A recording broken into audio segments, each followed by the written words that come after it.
ఇది నా resignation letter. Resign చేసేసాను జాబ్కి.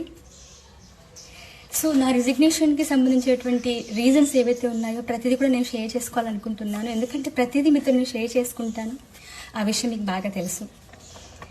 చాలా కష్టపడ్డాను ఉద్యోగం కోసం. ఒక పేదరికంలో పుట్టిన బిడ్డగా, ఒక గిరిజన బిడ్డగా చాలా కష్టపడ్డాను. నా భర్త సపోర్ట్ తోటి ఈ జాబ్ సంపాదించాను. పేద పిల్లలకి సహాయం చేయాలని కష్టపడి ఉద్యోగం సంపాదించా. నేను కష్టపడి టీచర్ని.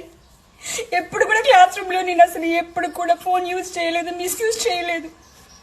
ఆనందం కోసం ఇంట్లో చేసుకున్నాను రీల్స్. కానీ నా మీద ఈ సమాజం ఎన్ని ట్రోలింగ్స్ వేసిందో. కనీసం అధికారులను కలవడానికి నేను ఎన్నిసార్లు వెళ్ళానో చెప్పులు అరిగిపోయేలాగా. ఒక్కసారి కూడా నాకు డిఓ మేడం గారు అవకాశం ఇవ్వలే అపాయింట్మెంట్ కలవడానికి. రోజంతా వెయిట్ చేయించారు, నాకు అవకాశం ఇవ్వలేదు. ఎందుకంటే తప్పు చేశాను కాబట్టిగా, నేను శిక్ష అనుభవించాలి కాబట్టి 6 నెలలు వాళ్ళు శిక్షించినట్టుగా నేను శిక్ష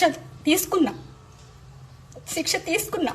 ఎందుకంటే తెలుసో తెలియక చేశాను తప్పులు అందరూ చేస్తారండి, ఎవరు చేయట్లేదండి. ఒక గిరిజన బిడ్డని, నాకు అవగాహన లేదు, నేను చేసా తప్పు. ఒప్పుకున్నా కూడా బయటకు వచ్చి చెప్పిన నేను.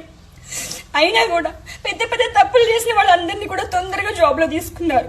నన్ను 6 నెలలు ఉంచారండి. నా బిడ్డలకి దూరం చేశారు. స్కూల్ పిల్లలు ఫోన్లు చేసి ఏడ్చారు తెలుసా. మేడం మాకు నేర్పించిన ఇంగ్లీష్ అంతా పోతుంది, మేము ఎగ్జామ్స్ ఎట్లా రాయాలని అన్నారు. పిల్లల కోసం ఫైనల్ ఎగ్జామ్స్ కన్నా నన్ను రివోక్ చేస్తారనుకున్నా. నన్ను రివోక్ చేయలేదు.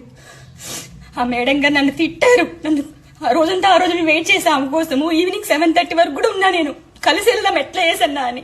ఆ రోజు నేను కలవడానికి మేడం దగ్గరికి వెళ్తే, నువ్వు దూరం జరుగు, దగ్గరకు వస్తే బాగోదని అన్నారు నన్ను.